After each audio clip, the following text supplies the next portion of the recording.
statement by the Vice President of the Commission, High Representative of the Union for Foreign Affairs and Security Policy, Turkish actions creating tensions in the exclusive economic zone of Cyprus. First, I give the floor to Commissioner Hahn. You have the floor, sir.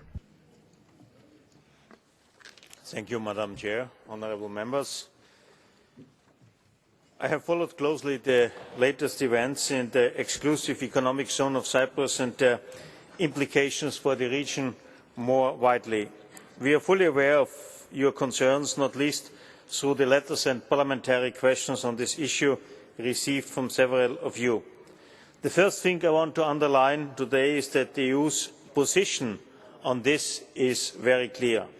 It has been set out in past Council conclusions, in the Commission's latest enlargement progress report for Turkey, and most recently by the European Council in October. Still, it's important to repeat this position. The EU stands firmly by the sovereign rights of its member states to enter into bilateral agreements and to explore and exploit their natural resources when in line with the EU acquis and international law, including the UN Convention on the Law of the Sea. Let me underline that the EU urges the avoidance of any kind of threat, source of friction or provocative action that could damage good neighbourly relations and the peaceful settlement of disputes. So what do we need to do now? We expect Turkey to respect Cyprus' sovereign rights over its exclusive economic zone, to show restraint and to avoid any more statements or actions that could cause more friction. It's very important that tension is decreased to the benefit of all parties. At the same time, we hope that the exploration and eventual exploitation of Cyprus' natural resources can continue and the benefits can be shared by all Cypriots. But what our discussion today shows most of all is the need for a rapid, comprehensive settlement on Cyprus between the Greek Cypriot and Turkish Cypriot communities. In fact, in my opinion, that need has never been more pressing. Let me take this opportunity to encourage strongly all relevant stakeholders to contribute to a positive climate conducive to a Cyprus settlement to the benefit of all. Because the division has gone on for too long, and because a settlement would open up the fullest range of options for exploiting hydrocarbon resources in the most economically advantageous way and for the benefit of all Cypriots. The leaders of the two Cypriot communities showed courage and vision in agreeing the joint declaration of the 11th February to relaunch settlement talks. In September, they committed to accelerating the pace of the talks. So now I urge both community leaders to find a way back to the negotiating table and to resume substantial, structured negotiations at the earliest opportunity, paving the way to a fair, comprehensive and viable Cyprus settlement to the benefit of all. The UN is urging this too. We have a strong political figure in Mr. Bart Eide, the UN Special Advisor on Cyprus, who is ready to help the parties bridge differences, get back into negotiations and make real progress. The EU strongly supports his activities. Let me say a word about Turkey more generally too. As a country with a stated European perspective, Turkey must respect the highest possible democratic standards and practices without reservation. We will hold it properly to account on this. And to do just that, we need to have an even closer and deeper relationship with Turkey. This is one of the key plans for me as Commissioner. But this also means developing the relationship more widely, more foreign policy dialogue and cooperation to act more closely together on the great shared challenges in our region. A closer and more productive economic relationship for the benefit of our citizens, especially through the deepening of our customs union, and further progress on the issues of visa and migration. I want to do more to develop a robust EU relationship with Turkey in our interests and to our mutual benefit. Madam Chair, distinguished members of the European Parliament, let me assure you again that this issue is high on my agenda, that I am following it closely and that I understand your concerns. Today in Ankara, the EEZ and Commission's most senior official level political dialogue with Turkey is taking place. This issue is firmly on the agenda as there is a sense of urgency in helping to make progress on a Cyprus settlement. I am in contact with the Turkish government to discuss how we can make meaningful progress across the whole of our relationship. Madam Chair, distinguished member, thank you for your attention and I am looking forward to hearing your views on this issue. Thank you very much. Thank you, Commissioner. Now I give the floor to speakers on behalf of the political groups. First, on behalf of the EPP, I give the floor to Mr. Brok. You have the floor, 2 minutes. Frau Präsidentin. Thank you, Madam President, Commissioner, ladies and gentlemen. I think the Commissioner got it right when he said that the apparent reserves are a huge boon for all the countries a huge potential for all the countries in the region.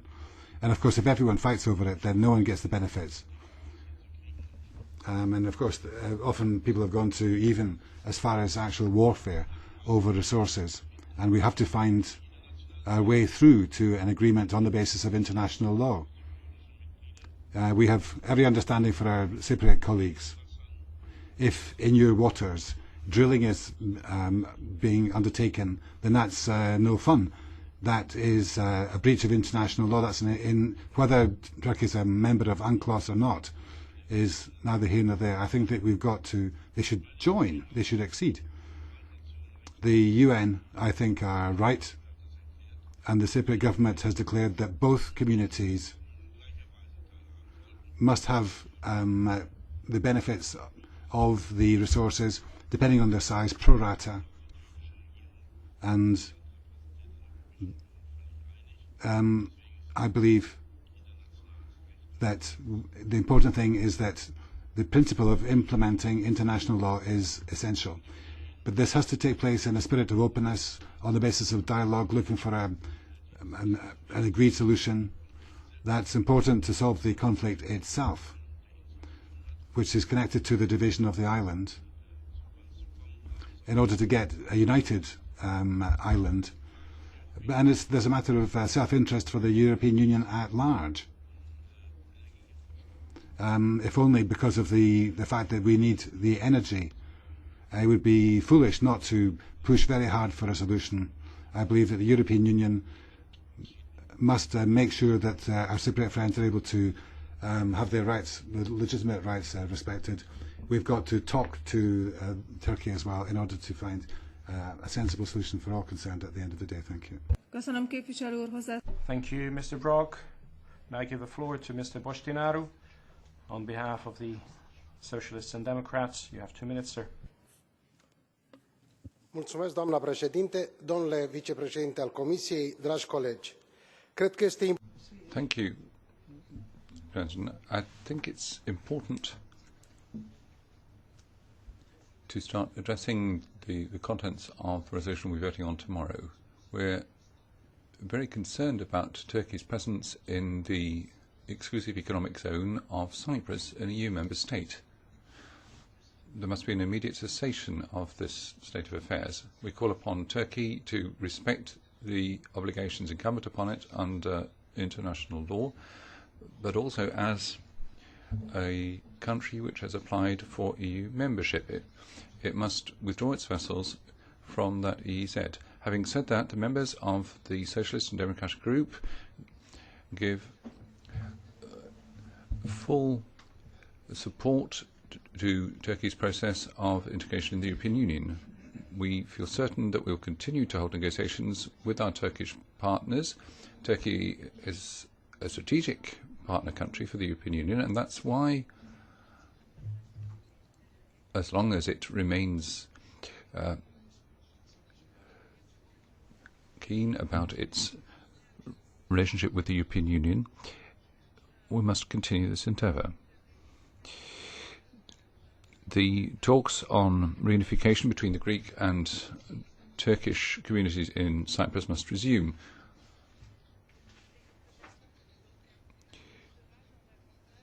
Oil resources can be used to the benefit of both communities, which will be a benefit to the whole of Cyprus and the whole region once the Cyprus conflict has been resolved. Thank you, colleague. On behalf of the ECR, Mr. Tannock has the floor. The recent maritime incursion into Cyprus's exclusive economic zone by Turkey is a clear violation of international law under the terms of the law of the sea, or UNCLOS. This action is regrettable and illustrative of the Turkish disregard for the reunification process. After the violation, it was inevitable that the Cypriot government would suspend the reunification talks, and I dismiss the Turkish Cypriot claims that any process should be linked to upfront hydrocarbon payments before a final settlement is reached. Nicosia has offered, in good faith, repeated assurances that both communities will benefit from the future gains afforded by gas revenues, and these assurances should be taken by their Turkish counterparts as bona fide. Gas revenues offer the opportunity of a vital economic boost to both sides and could act as an incentive to the reunification talks. Similarly, the early return of Varosha Famagusta to the Cypriot government would be a confidence-building measure from the Turkish side. Finally, it is important to note that ratification of UNCLOS, or the law of the sea, is a component of the EU acquis, and that Turkey should be reminded of its commitments to implement the Ankara Accords and its obligations as a candidate country to fully recognise all 28 EU member states, including the Republic of Cyprus. Thank you. Thank you, Sir Van Baale.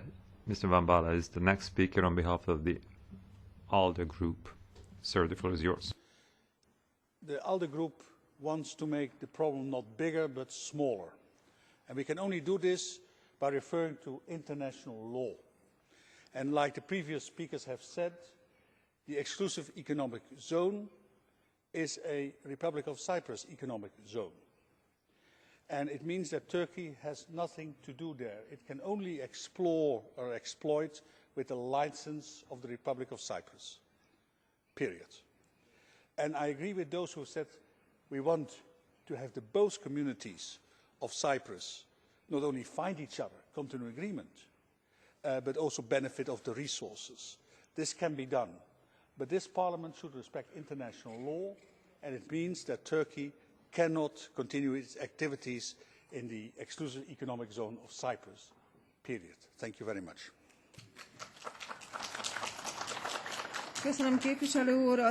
Thank you.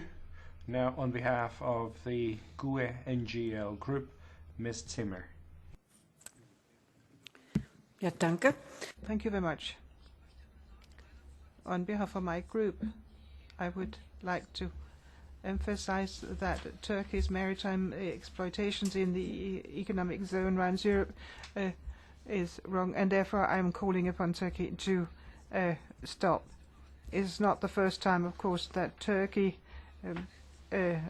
transgresses on international law of the sea, particularly on the western part of Cyprus. But here we're talking about the southern coast of Cyprus, where Turkey has actually nothing to do whatsoever, and therefore they have not actually made any claims.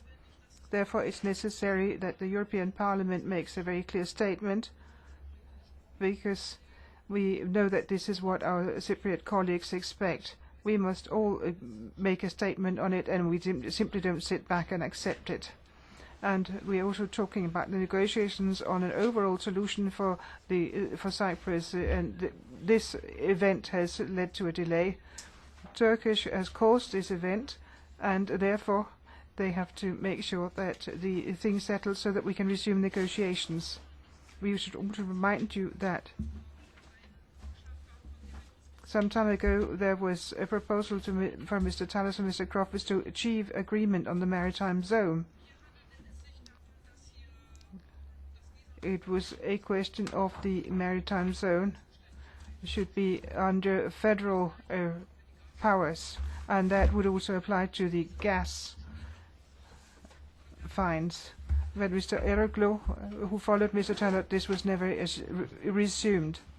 Therefore, it's urgent that the Parliament now insists on a solution to the Cypriot problem, and we are also calling for the Turkish troops to be withdrawn from Cyprus, and we would support everything that would lead to a fair bizonal solution. Thank you. Thank you. Now I give the floor to Mr. Shkrelec on behalf of the Greens ALE group. You have 1 minute 30 seconds, sir. Poštovana gospođo potpredsjednice, poštovani povjereniče Hahn, drage kolegice I kolege, ovim putem... Thank you very much, Madam President. Let me say that I am very concerned about the problems which have arisen in the exclusive economic zone of Cyprus and which have stopped the talks under the informing principles of the European Union and the law of the sea. I would make a call that there be a conducive climate for both parties. Exploration for hydrocarbons in the sea of Cyprus is a shared interest both for Greece and for Turkey. And if only because this can have consequences for the island as a whole. This is, I think, a very robust basis for talks leading to an agreement. If we're going to create a better future for all the inhabitants of the island, despite the differences between the two communities, there are riches of Cyprus, and these riches are, this heritage is shared by all of Europe. I believe that all parties have got a vested interest, and there's an overall pressing interest on the part of Europe and the Union as well. Thank you. Thank you, colleague. Mr. Affronte is the next speaker. You have 1 minute, sir, please. It's okay. Grazie, Presidente. In questo momento nelle acque Thank you, Madam Chair. In Cyprus waters, there are explorations for oil going on at the moment. We've always said we want a union of people in Europe, a union of peace. But to get that, you have to respect the rules. If you break those rules, then you end up with Cyprus not feeling protected by Europe. There's a study which says that 30% of Cypriots say that it's being a part of the Union is bad for them, and that's the highest figure in the Union, and it's not surprising. Meanwhile, there's a member state, you have a member state that has signed up to the law of the sea, and you have Turkey on the other side, which is much larger and hasn't signed up to it. You have a country cut in two by military occupation. It's not a question about the substance of a position of distant states. What we need to confirm is that the European Union speaks with one voice on behalf of all its member states. Thank you. And now I give the floor to Ms. Synadinos. You have 1 minute, madam. Synadinos, képviselő úr. Κυρία Πρόεδρε. Madam President, it is a disgrace that the European Union is turning a blind eye to what is happening in Cyprus. There aren't two different communities. There is the Republic of Cyprus. For the last 40 years, all international organisations have been ignoring the fact that 35% of territory of the European Union is occupied by Turkey. It is doing this illegally and has the the audacity to knock on the door of the European Union, totally ignoring resolutions of the United Nations, transgressing the United Nations Convention on the Law of the Sea, and without any legitimacy at all, thinks that it can trample over other states and their sovereign rights. And we have been against everything that has been undertaken so far. These actions by Turkey are an attack on the European Union. It has not done anything to withdraw its navy vessels and its research vessel Barbaros from the region, and it refuses to recognise the Republic of Cyprus. Turkey has shown its true face as it regards its views and position on the Caliphate. Finally, it is time for us to stand up. Interruption.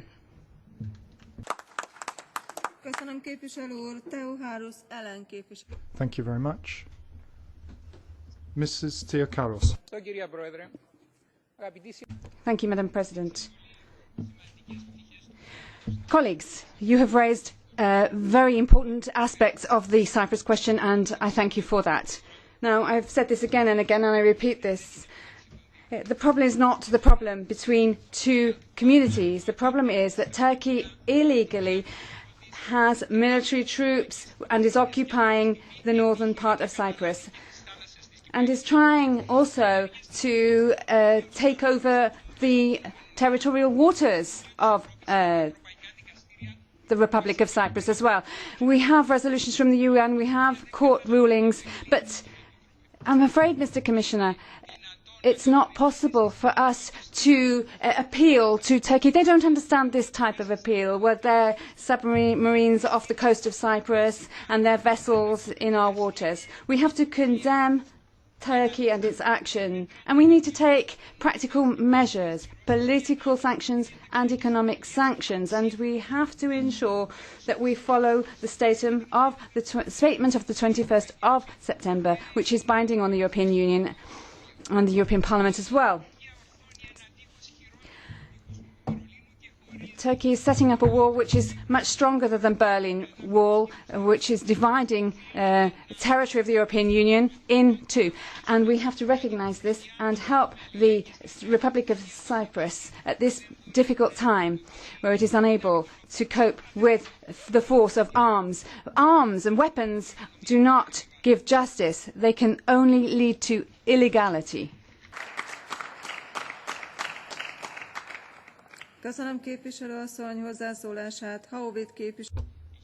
Thank you very much. Now, Mr. Howitt.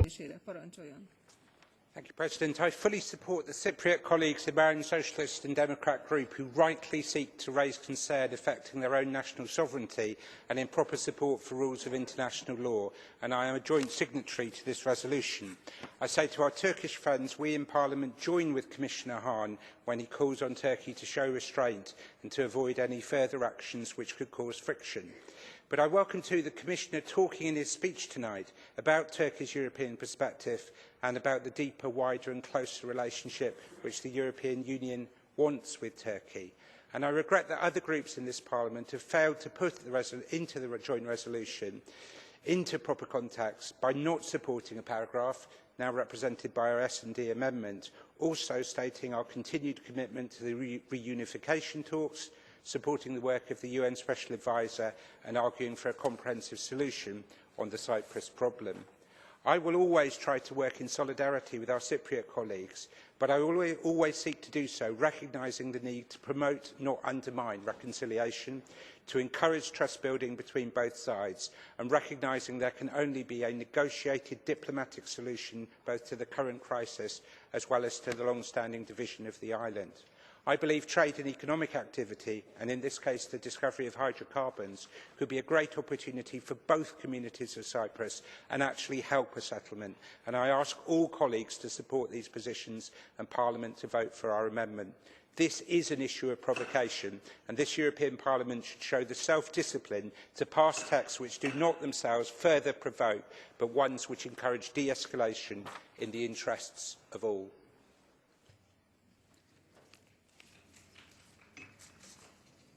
Thank you, Mr. Howitt. Now, Mr. Van Orden, 1 minute. Thank you very much, Chairman. Well, we all want a solution to the Cyprus problem. Both sides undoubtedly bear some responsibility for the present situation. But frankly, it isn't helpful when we're trying to find a way of restarting negotiations to produce a one-sided resolution which seeks to place all the blame on Turkey and the Turkish Cypriots, or indeed for the Commissioner to speak in the way that he has at the beginning of his remarks this evening. I hope he's listening now. I don't think he is. Are you listening, Commissioner? Thank you. For the recent causes of the present impasse, we should look to the events of 2004. In May of that year, the Republic of Cyprus joined the European Union and immediately set about blocking any progress, in particular on the undertaking given by the European Council the previous month to end the isolation of northern Cyprus. If this promise had been kept, none of the difficulties that are being discussed today would have arisen.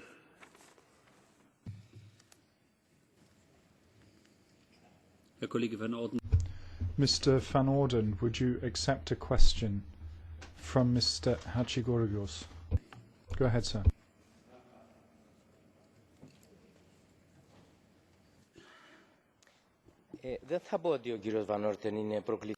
I won't say that Mr. Van Orden is provocative. I think he's probably just ignorant on the issue.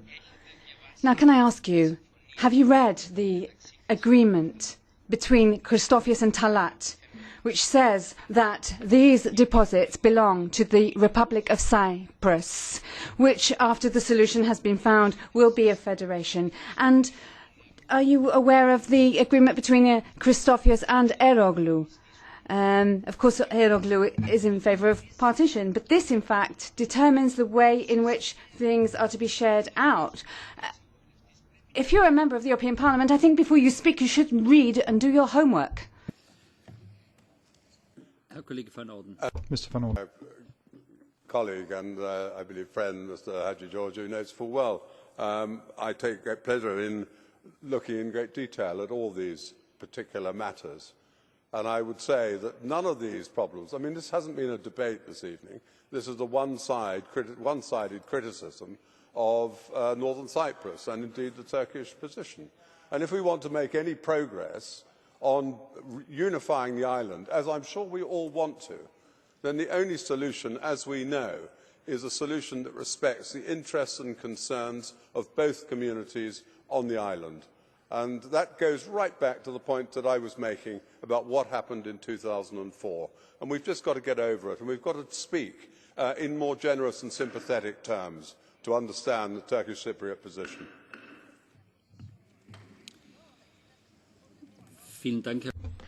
Thank you, Mr. Van Orden. There are several questions, several blue cards. Now, I do find it regrettable because this afternoon we had an extra debate on the agenda, which means we're very much behind time. There's still another Vice President who's coming after me, and if we're not going to go beyond midnight, I'm going to have to be a little more stringent with the time. If Mr. Van Orden accepts a further question, we'll take one more question from Mrs. Theokaros, and then in future I'll only allow one supplementary question per member. Mr. Van Orden, you quite often blame the Greek Cypriots because they rejected the Annan plan in 2004, and you did it, not directly today. Do you know that the Turkish Cypriot rejected the Annan plan also? And not only the Greek Cypriots, it was the settlers who were brought from Turkey who voted in favour of the Annan plan. Thank you. Mr. Van Orden. Well, I mean, I haven't mentioned the Annan plan, actually. I was talking about what happened in 2004. I was referring specifically to the promise made by the European Council in April 2004 to end the isolation of northern Cyprus. A month later, all that was pushed on one side, and we've made little progress since. Every now and then, we get a glimmer of hope. Every now and then, something happens which makes us think, oh, maybe there's now progress. But then obstacles are put up. So we've just got to get over that, and we've got to just find a way ahead that respects the rights and concerns of all communities there.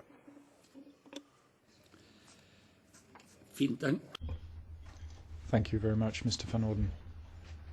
I'd also like to mention that people should keep to the speaking time in future, just to show solidarity. Mr. Couso-Permoni for 1 minute. Thank you, Mr. President. This is the second time in this House that I've had to refer to infringements by Turkey of international law. But this time it's not about allegedly financing extremist groups that are terrorists in the Middle East. This time we're talking about threats from Turkey to a country which is a member of the European Union, to Cyprus. Threats from Turkey, which I recall is a candidate for accession, and threats from there are threats to the whole of the Union, to all of us. Turkish vessels have been moved into the economic exclusive zone, in other words the territorial waters of the Republic of Cyprus, and the NAVEX directive illegally issued by Turkey is against international law of the sea and the United Nations Convention on Law of the Sea. The High Representative must demand an end to the Turkish occupation of Cyprus, an end to the constant infringements of international law by Ankara. Otherwise, that will have to affect the accession negotiations. Thank you, Mr. Couso-Permoni. 1 minute now for Mr. Castaldo. Thank you, President. Commission, I don't understand Turkey. I really don't understand it. We're talking about a wonderful country which for 30 years has been trying to join us. We could be praising their progress towards accession here in this chamber and the use of the enormous finance that they've received from us. But no, quite the opposite. First of all, we have to condemn the turn of the screw on the social media, then their opportunistic indifference in the face of the massacres in Kobani, and lastly the illegal invasion of Cyprus's economic exclusive zone. What road is Turkey going down? It isn't just a matter of hydrocarbon exploration in the Mediterranean, which we in the Cinque Stelle movement are against. It's the very serious responsibility of having destroyed the fragile negotiations between the Republic of Cyprus and Northern Cyprus. A candidate country ought to be helping us to put out the fires in the Middle East. It ought to be helping us to push the two parties towards a fair division of the opportunities for all Cypriots, negotiations of a peaceful and constructive sort. You can't achieve a place in the Union with fine words. You need deeds. Thank you very much, Mr. Castaldo. Mr. Ferrand for 1 minute. Mesdames, Messieurs. Ladies and gentlemen, first of all, I'd like to thank Mr. Juncker. He's really pushed our debate out of joint, so we're about 2 hours behind. He's gone for lunch or dinner, and we're still discussing extremely important issues. But what's the problem this evening? Is it really Mr. Juncker, or is it Turkey? Well, to the Commission, I would say one thing. Today, you were talking about Cyprus before this House, but you haven't done anything for Cyprus. You haven't really made anything positive. You've just been whitewashing stuff. You said we're in favour of fair and balanced relations between sovereign states. Of course, there are issues of economic exclusive zones which are sovereign to the states there, but they need to be respected by all countries, including by Turkey. Turkey, which has signed up to this convention. The Republic of Cyprus is under attack, and I think the people in the Commission, the speaker's cut off.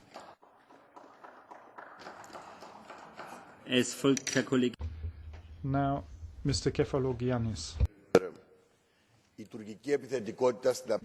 Turkish aggressiveness in the exclusive economic zone of Cyprus is a transgression of the fundamental rights of a member state of the European Union. It also is in violation of the international law of the sea.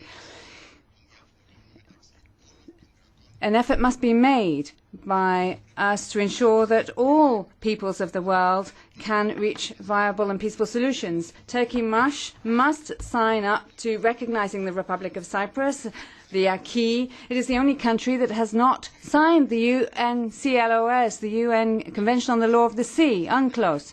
It has to finally respect the sovereign rights of all the member states of the European Union. It has to respect their continental shelves and their EEZs, because these are in fact the EEZs and the continental shelves of the European Union. Thank you for your attention. Thank you very much, Mr. Kefalogiannis. Mrs. Piri for 1.5 minutes. Sorry, Mrs. Piri, could you just wait a second? Because we have a question from the Earl of Dartmouth. Mr. Kefalogiannis, would you accept that question? Bitte. Mr. Chairman, thank you very much for calling me. Mr. Kefalogiannis, you were very eloquent on Turkey's violations of Cyprus and of the law of the sea. Are you, and you are probably aware that the European Union has been paying over 900 million euros a year in pre-accession funding to Turkey, and similar amounts have been allocated for the next 5 years. Are you in favour of these amounts being continued if Turkey continues to do?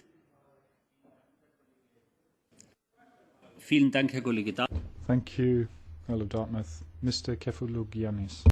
Well, Mr. President, personally I would not be in favour of these financings going on, but the gentleman knows that this is not something that we discuss here in the Parliament. We can't change it in the Parliament because it's a question of the European treaties. Thank you very much, Mr. Kefalogiannis. Ms. Piri. 8 months ago, this House welcomed the positive developments coming from Cyprus. The joint declaration by the leaders of the Greek and Turkish communities of Cyprus marked the relaunch of the talks of the reunification of the island, which would bring all unresolved issues on the table to reach a fair, comprehensive and viable settlement.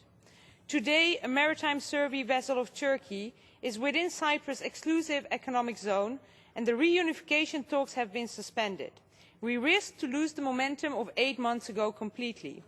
And this would have detrimental consequences, not only for the people living on the island, but it would also negatively affect the entire region. What the Eastern Mediterranean needs the most right now is a beacon of hope. All parties should act within awareness of this responsibility. Turkey must respect Cyprus' sovereign rights in its exclusive economic zone. The legality of the exclusive economic zone of Cyprus cannot be questioned. But it is also important to underline that the conditionality can be put on the right of both communities on the island to benefit from possible gas exploitations. The leaders of both communities have to return to the negotiation table for a comprehensive settlement to the problem. In this regard, the UN Secretary General's advisor for Cyprus, Mr. Eide, must be fully supported in his efforts. In the joint declaration 8 months ago, the leaders of the two communities have committed themselves to avoiding blame games. The people of Cyprus and the region now need them to honour this commitment. Thank you.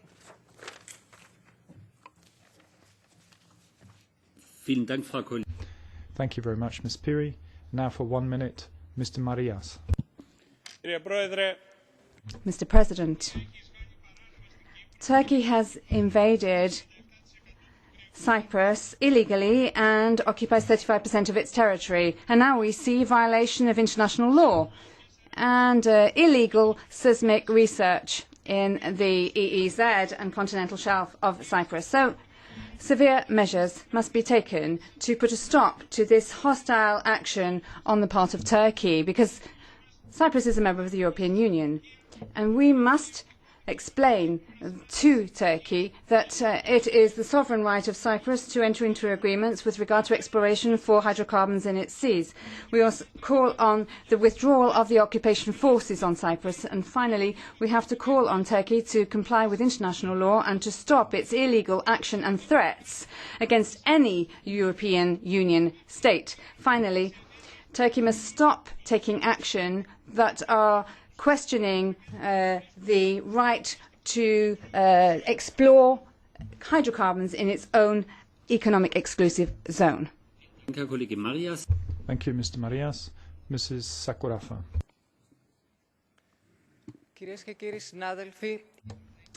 Colleagues, the European Union, by following the international community's ambivalent policies on the Cyprus question, finally negotiated the accession of a country which, with 45,000 troops, is occupied by another country, is occupied by is occupying 3,500 square kilometres of European territory. This conflict of economic interests have been guiding policies so far. And blackmail, dilemmas like the Annan Plan, tolerance of various fait accomplis, circumvention of the rules for the accession process, neutral statements and recommendations for restraint have been helping the course of the Barbaros research vessel. We have to really ensure that we focus on a framework so that we do not allow this type of misinterpretation. Aggressive actions on the part of Turkey are to be clearly denounced and condemned.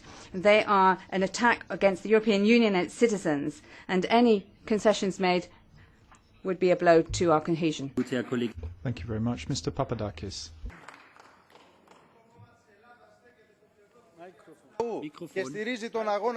Thank you. The Communist Party of Greece is on the side of the people of Cyprus and supports the struggle of Cyprus for a single, independent state. The European Union has not condemned the occupation by Turkey of Cyprus, nor the Turkish violations. And NATO is provocatively recommending restraint to all parties.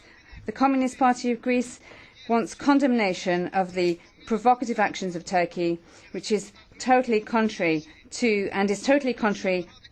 all the resolutions and the amendments to the resolutions which propose a sharing out of hydrocarbons and which would lead to a divided solution, legitimising the illegal and unacceptable Turkish claims and the threat to sovereign rights of Cyprus and Greece. Thank you, Mr. Papadakis. Now for 1 minute, Mrs. Gardini. Thank you, President. What we have here is a very worrying situation.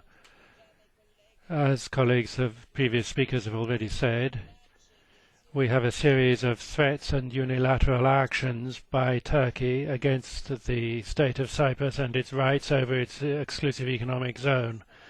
That is the worst escalation of tension in the recent history of the two countries. The respect and recognition of territorial rights of member states is not just an obligation under international law, it's also an essential part of the process of accession to the European Union. So I think we need to send a strong and clear signal to the Turkish authorities that Turkey needs to take account of this House's position. And I'd like to remind the House that, as Eleni Theokarous has just very rightly said, we have very often kept quiet and not come close, not demonstrated closeness with the Cypriot people, but now we need to show that. Thank you very much, Mrs. Gardini. Now for 1 minute, Mr. Mavridis. Just a few hours ago, we were celebrating the fall of the Berlin Wall. But now, today, in the European Union, there's another wall, which has been erected by the Turkish military and is really dividing a people. The Republic of Cyprus is trying, with peaceful means, to bring down that wall and wants to follow the rules of law that we abide by in this European Union on the basis of the law of the sea. Part of the acquis and part of the international rule of law, the Agreements have been made with Israel and Lebanon and Egypt with regard to the EEZ delimitation so that exploration can take place for oil and gas, which will be very beneficial for the European Union. Now, we have to send out a clear message to Erdogan and Turkey that it must put a stop to all exercises and vessels in territorial waters of Cyprus. If it doesn't respect these basic rules, the European Union cannot function. And finally, it is up to Turkey to take action. Mavridis. Thank you, Mr. Mavridis. For 1 minute, Mrs. Sommer. Mr. President, well, Turkey is very pleased about its new EU strategy and its new action plan that's now been announced. But is this really new, what Turkey is doing? Once again, they are provoking the Republic of Cyprus, and by doing this, they're provoking the whole of the EU. They want a show of power. Yes, they want to get money from offshore prospecting. Nobody's got anything against that, but only if they return to the negotiating table and concede, as South Cyprus is conceding as well. But that doesn't fit into Turkey's plan. It doesn't fit into Turkey's plan that other countries are involved, Israel, for example. That's a thorn in the side of the Turks as well. And is there any reason why Turkey should be able to continue not talking to Cyprus and continue to exploit the northern part of Cyprus and then try and saddle the Republic of Cyprus and the EU with the blame for this? I don't think we should accept that. We have to put up a robust answer to Turkey. But, of course, we'll have to not mince our words when we do that. Thank you, Mrs. Sommer. Now for 1 minute, Mr. Papadakis. Commissioner, Mr. President, Turkey's move in illegally issuing a NAVTEX directive in the EEZ of the Republic of Cyprus, that is to say within European borders, is a transgression of international law. So, do we have rule of law or do we not? So at the end of the day, are the vested interests prevail while the EU turns a blind eye? How can the EU allow a candidate country to fool it and ridicule it in this manner? We want Turkey to be a member of the European Union, but it cannot just turn its back on the European Union's values and principles. This is a candidate country seeking approval and assent from all of us in order to continue the process. So if that weren't the case, who knows what lengths it might go to? How can we not penalise and sanction Turkey, which, through its own responsibility, is moving away from Europe and its institutional values? Thank you, Mr. Papadakis. Now I call for 1 minute, Mr. President. Thank you, Mr. President. A lot has been said already on this issue, and we don't need to say so much. I think the most important thing right now is that Turkey, NATO member state and a close partner to the EU and candidate country, needs to be responsible and to avoid unilateral actions. It's unacceptable what Turkey is doing now. I would like to refer to what Mr. Mavridis was saying, but drawing a comparison between the conflict between Turkey and Cyprus to the Cold War. Let's not lose sight of proportion. There's nothing in common between the Cold War and this conflict between Turkey and Cyprus. I was baffled today to see that in the debate on the anniversary of the fall of the Berlin Wall, the longest speech was given by a communist. I myself come from a former communist country. I think this has tarnished the memory of the people who died during communism. The speaker is cut off. Thank you, Mr. President. Now I call Mrs. Kylie.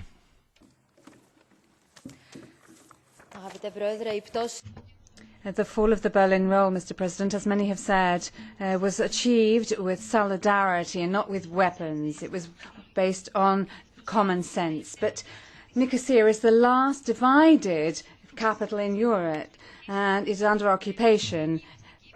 Our solidarity towards Cyprus must ensure that we allow it to exercise its sovereign rights like every other European country in respect of international law. Otherwise, what kind of a union is this? Without threats, what kind of a union is this if we can't have an alliance that will put a stop to this type of exploitation without respect of international law? Turkey is actually marginalising itself. We need to have a common voice as the European Parliament on this. And finally, we can't have a European Union if we don't have common borders. We need to have the courage to stand up for those borders and unity whenever it is under threat. It may be Cyprus today, in the future it may be the Baltic states. Thank you, Mrs. Kaili. Now, for 1 minute, I call Mr. Wałęsa. President, this resolution once again reminds us of the ever-present issue of an EU member state being occupied by a foreign country. The actions taken by Turkey can only be viewed as a threat to the economic well-being of Cyprus. And this is a clear violation not only of international law but also of the UN Charter and the Convention of the Laws of the Sea. It was established to prevent such actions and to preserve the law and order, especially the claims of countries to specific bodies of water that fall within their domain. As Turkey has given numerous examples of its disregard for the legitimacy of the Republic of Cyprus, this can only be viewed as yet another attempt to deny its existence. I stand here to support Cyprus and condemn the continued actions of Turkey. Thank you.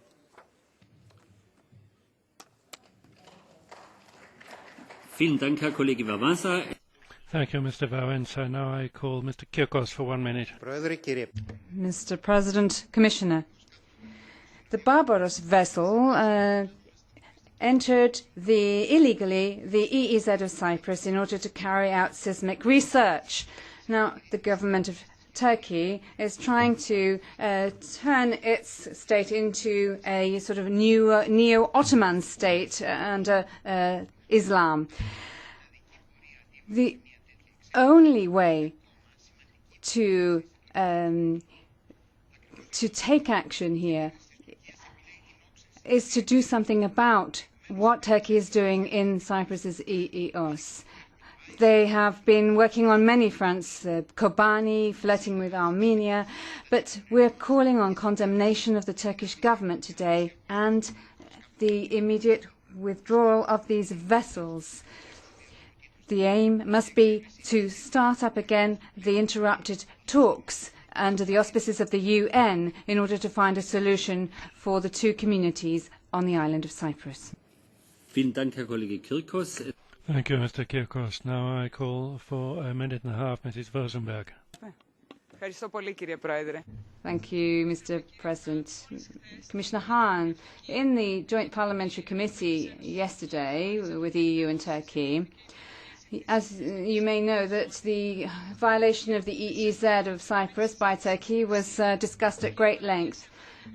Today, above the island of Mykonos, Turkey actually illegally entered the airspace of Greece. So here again, it is continually violating the acquis, the law of the sea, international law. It does not recognise the Republic of Cyprus. It does not respect the member states of the European family. And my question is, you said initially that we're expecting Turkey to show restraint. But until when will we tolerate this?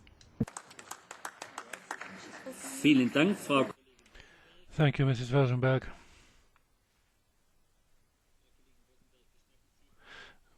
Will you allow a question by Mrs. Kaili? Bitte, Frau Kollegin Kaili. Mrs. Kaili. I'm calling on you also as a lawyer, Mrs. Vosenberg. And I'm asking you, do you think that the fact that the European Parliament has not spoken out clearly against these violations, and do you think it might create a precedent which might be used in the future? Because as I said, today it's Cyprus, tomorrow it could be the Baltic states, and later on in the future it may be Finland. Thank you, Mrs. Kelly.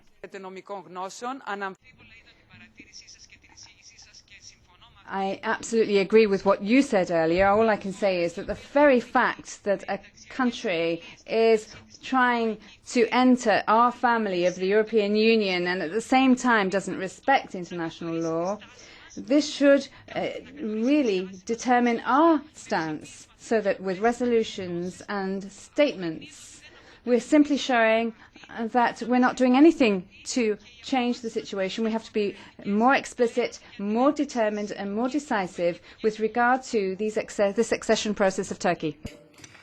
Thank you, Mrs. Rosenberg. Now I call Mr. Payon for 1 minute. Mr. President, Commissioner, what a disappointment after the hopes of the 11th of February 2014. The position, of course, has to be clear. How could we not, in the European Union, firmly condemn this infringement of international law and clear aggression on a member state?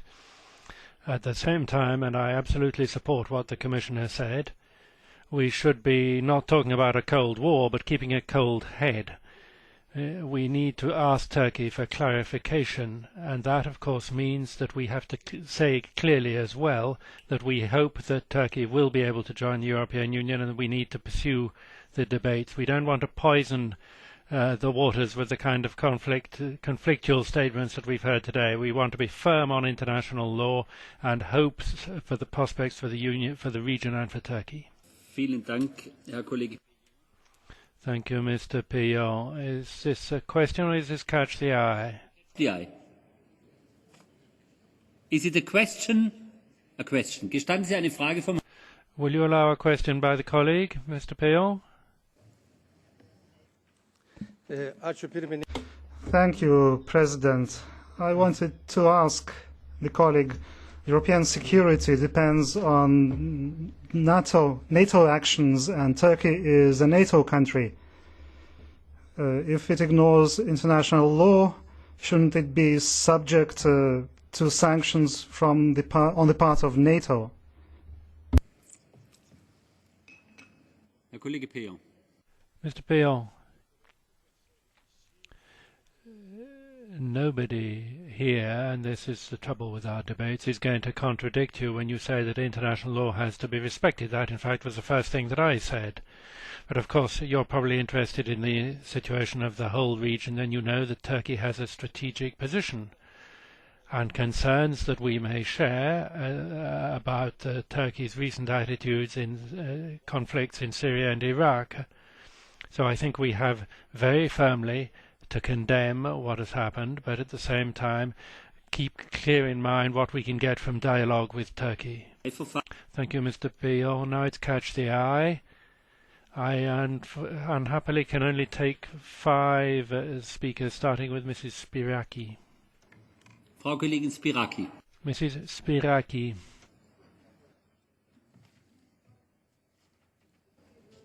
Mikrofon.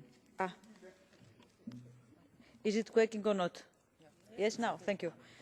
Mr. President, I would like to draw to your attention the following problem. In 2004, we were all certain that Turkey wanted to be a candidate country for the European Union. With the political leadership's behaviour today, are we still certain in 2014 that Turkey wants to continue to be a candidate country for the EU? I'll just give one example.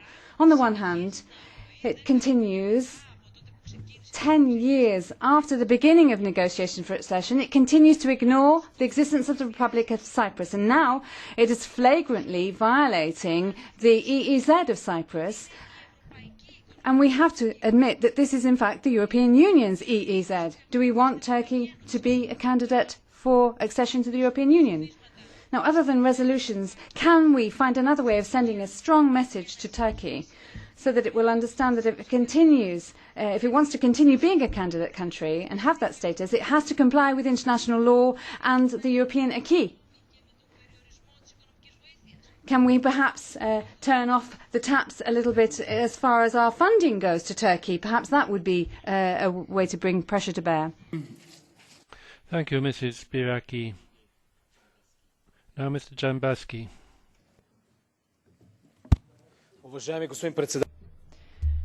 Honourable President, Honourable Commissioner, Honourable colleagues, what Turkey is doing today in breach of international law flows from its actions when the Turkish army occupied Cyprus.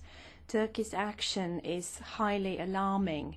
It is provocative as regards almost all countries in the region. Let me remind you of Turkey's provocative action vis-à-vis Israel. Let me remind you of its provocative action vis-à-vis Bulgaria and Greece. I do not believe that Turkey intends to continue its efforts towards EU membership. Turkey's current action is not exemplary of action undertaken by a European country. It is an example of aggressive action. I call upon all of you to insist at the highest level that this aggressive action be put an end to. Vielen Dank, Herr Kollege. Thank you, Mr. Jambaski. Now, Mrs. Wikström. Thank you very much, President.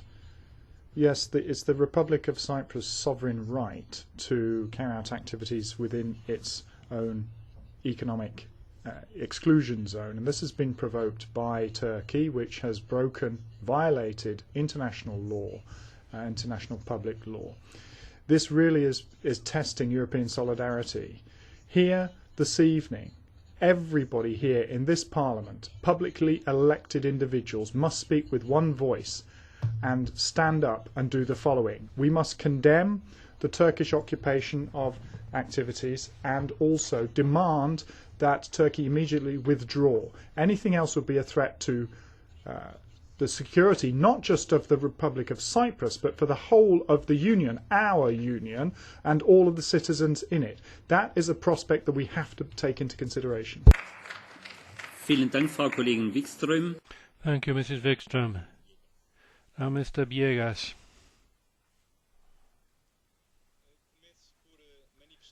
I'd like to start by saying once again on behalf of my party the solidarity that we feel with the Cypriot people living under Turkish occupation since 1973, when Turkey invaded the northern part of the island, killing thousands of people, and this crime has remained unpunished to this day.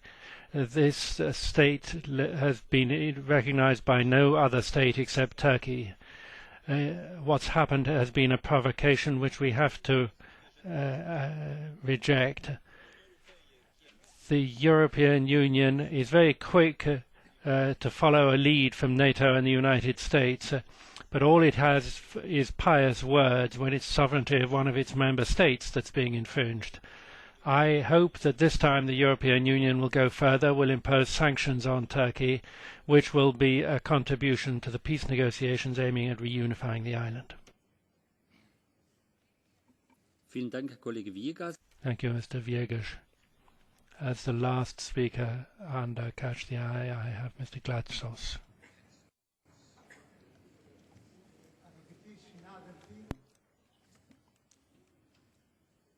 Δεν πρόκειται για προκλητικότητα. Mr. Ted, the EEZ is carrying out research, so it has already achieved this. Now our stance in view of what Turkey is doing is also connected with the fact that it's a member of NATO. If it wasn't a member of NATO, we would have responded quite differently. I'm talking about the European Union in general, as well as the European Parliament, and I'm wondering if Turkey did something like that in Spain or Italy or France, would we have adopted the same attitude? Why do we have double standards? I totally condemn the European Union and the Commissioner, because it's because Turkey is a member of NATO that we forgive them absolutely everything. Vielen Dank, Herr Kollege Glesos. Thank you, Mr. Glesos. Now I call Commissioner Hahn.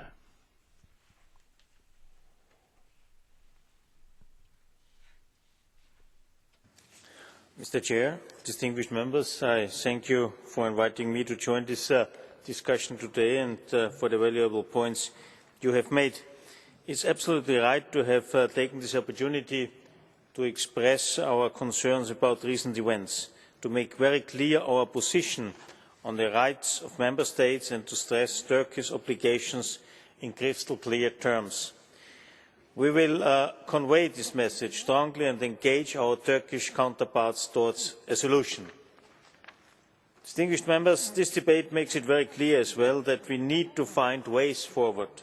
The Eastern Mediterranean is in a fragile geopolitical situation.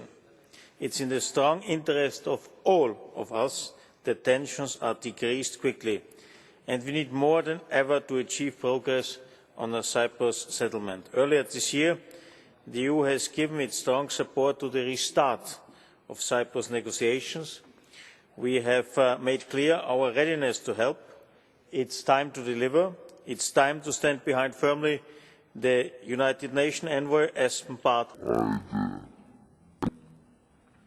And I think it's utmost time to find an adequate answer and to give support to both communities. Thank you very much. Vielen Dank, Herr Kommissar Hahn.